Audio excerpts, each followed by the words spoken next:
bonjour. Bonjour Antoine.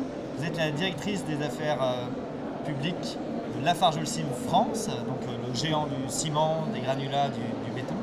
Et ce qui nous a amené à vous inviter aujourd'hui sur Parcours France au Palais Brongniart, c'est que vous êtes distingué par des investissements très importants, notamment en région toulousaine l'an dernier. Est-ce que vous pouvez nous les décrire?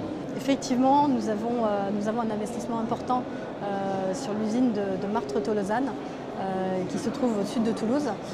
Cet investissement se monte à 100 millions d'euros et fait partie d'un plan d'investissement que notre groupe a engagé il y a 2 ans. On parle beaucoup de Toulouse, ce plan important de 100 millions d'euros, avec en plus une dimension, je crois, liée à l'environnement et à une nouvelle démarche énergétique. Oui, alors en fait, cet investissement, il est fait à la fois pour améliorer la productivité, mais également pour remplacer complètement le système de cuisson du ciment, qui est très énergivore.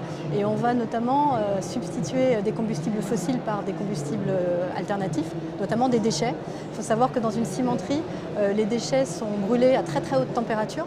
La flamme est à 2000 degrés, le four est à 1450 degrés.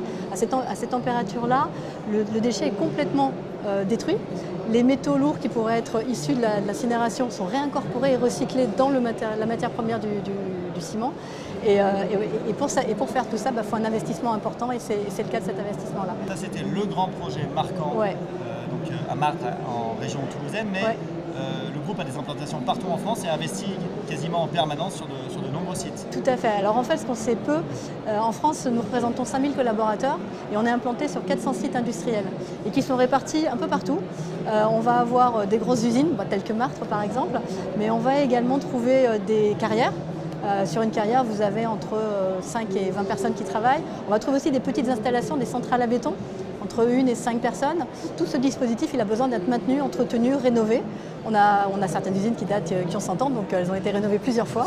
Et donc est-ce qu'en 2019, les investissements seront également aussi fournis pour le groupe? Oui, alors à aujourd'hui, on a à peu près une enveloppe de 100 millions. Alors le gros va être quand même, je ne vous cache pas, sur Martres-Tolosane pour les nouveaux investissements. Mais on va par exemple rénover la centrale de Mirabeau, la centrale à béton sur les quais de Paris de Mirabeau, qui va être toute neuve, qui va même être déplacée un petit peu.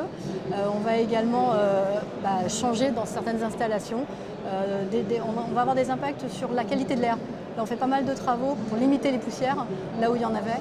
Et voilà, ça va être un peu les enjeux de 2019.